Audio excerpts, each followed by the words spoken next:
I would like to extend a very warm welcome to my channel to all of you. Today is a very special day.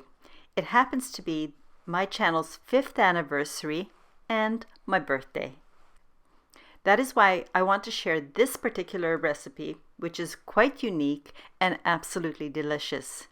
It's my meringue layered cake with strawberry and rose cream. This cake recipe is a fusion recipe combining some Indian and Middle Eastern flavors, the rose water, with a crunchy pavlova style meringue layer and fresh strawberries. I would like to mention that this cake looks really difficult and hard to make, but I assure you it's really incredibly easy to do. So to see how easy it is and what each layer should look like, so I ask that you please watch the entire video because you'll learn the technique as I demonstrated in each distinct step. And I think you'll find the video quite easy to follow along. I will also describe the flavor and provide more information as I make each step, and after watching it, you can click on the link for the written recipe which I provide in the description box below. Also, I'd like to mention that this particular cake was inspired by one of Nigella Lawson's recipe, which I will adapt and make keto in a future video.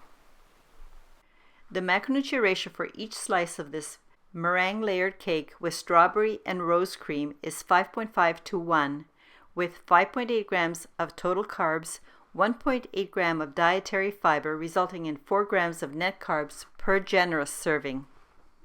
This cake comes together quite quickly, so begin by first preheating your oven to 350 degrees Fahrenheit or 180 degrees Celsius.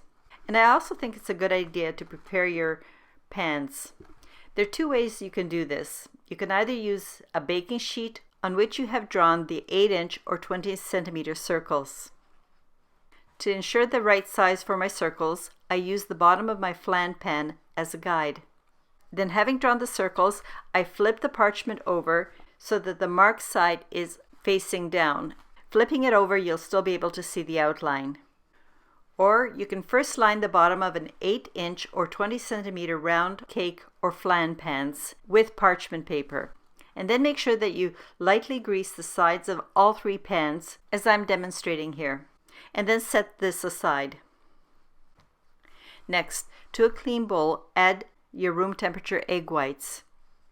And also add the white vinegar, or you can use lemon juice if you prefer.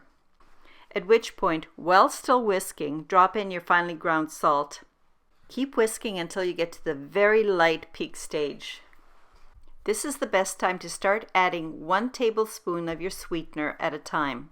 And remember, the sweetener has been ground to a fine confectioner powder. This is important if you don't want a grainy texture.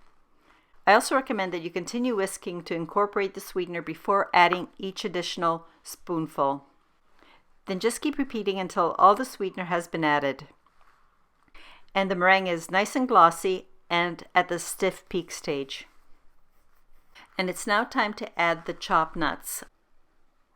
Today I'm going to be using pecans because I like the flavor with the rose water, but you could also use pistachios as they do in the Middle East and in India, or even almonds.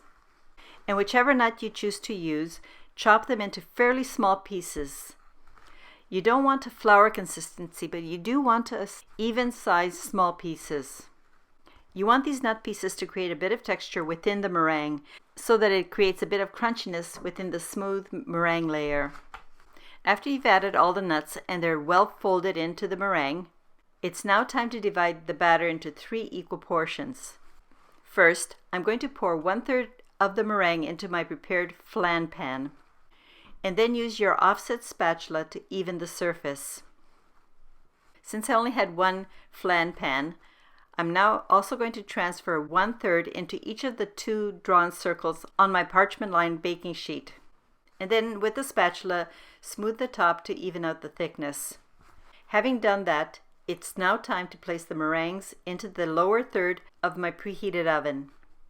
And I'm going to set the timer for 25 minutes, at which time remove your meringue discs from the oven and place them on a cooling rack to cool completely to room temperature. I would like to give you a word of caution.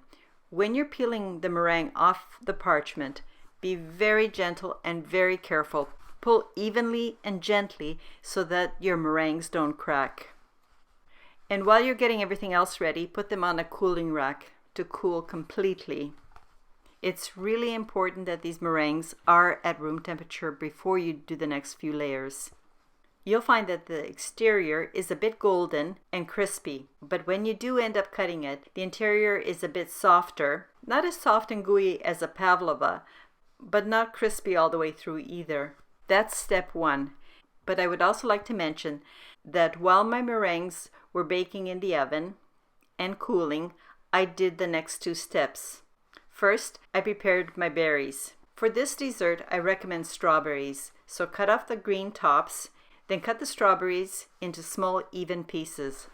Transfer the cut up strawberry pieces into a mixing bowl, then sprinkle the sweetener on top. And also pour the rose water on top of the berries.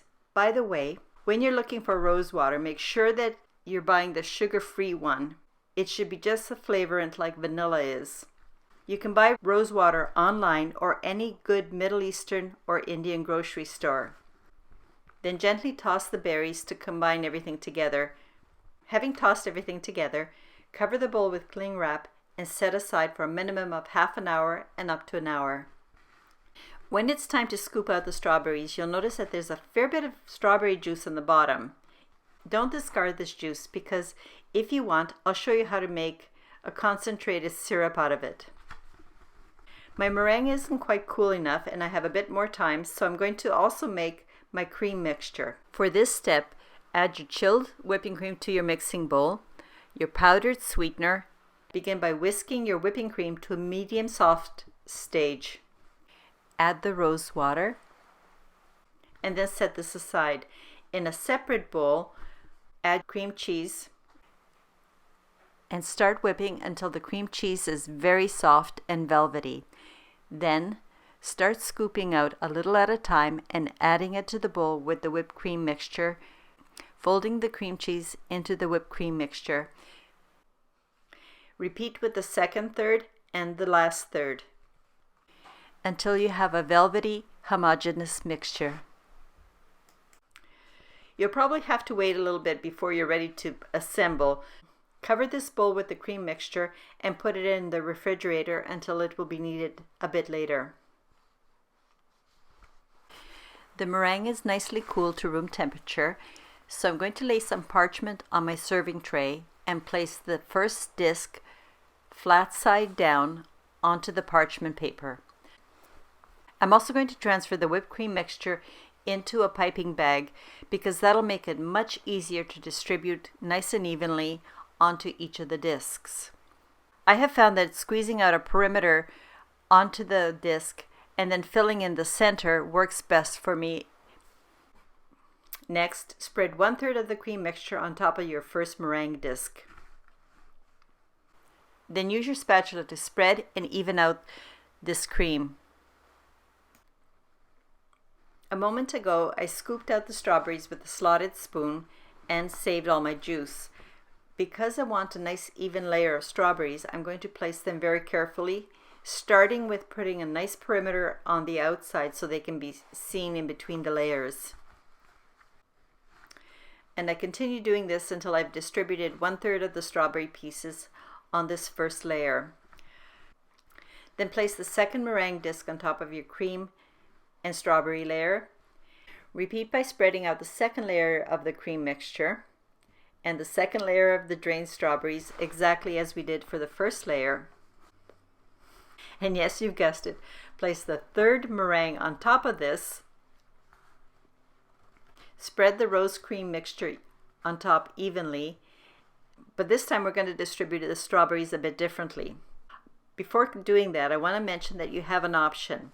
You can do as I did, which is to drizzle on my concentrated strawberry syrup just in the center, leaving about a 1 inch or 2.5 centimeter of an exposed cream border. I'm going to explain how I made my syrup. It's really easy. All you have to do is take the syrup, put it in a small saucepan, continue cooking at a light simmer, and cook over medium heat. You don't need to add any sweetener because there already was sweetener on top of the strawberries. Just let the syrup simmer and reduce. until the liquid has been reduced to a thicker syrup. When it's the thickness that you like, remove the pot from the stove top and let the syrup cool completely to room temperature. Then distribute the strawberries over the center where you have placed the syrup. Although this cake may look ready, I strongly recommend that you refrigerate for a minimum of 1 hour before serving. This will allow the rose cream and strawberry layers to set properly. And voila, here's my finished cake. This is a very different sort of cake, and I'm really proud of it. I think it looks absolutely beautiful, and the smell of rose water and strawberries is amazing. I assure you that this cake is as tasty as it is beautiful. The combination of the rose flavor and strawberries is very exotic, and as I mentioned earlier, rose water is often used in Indian or Middle Eastern desserts with either fruit or pistachio or other nuts. I wanted something special and very different for this year's anniversary, so I hope you like this cake. And if you like my recipes and would like to see my channel continue and grow, if you haven't done so already, please subscribe, turn on the notification bell to all, forward the link to someone that you think might like it, and give this video a thumbs up, and by all means, please leave a comment. I absolutely love corresponding with you. By doing so, you will be supporting and encouraging me to continue making videos. Thank you very much for watching my video and sharing this special day, which is a celebration of both my channel anniversary and my birthday.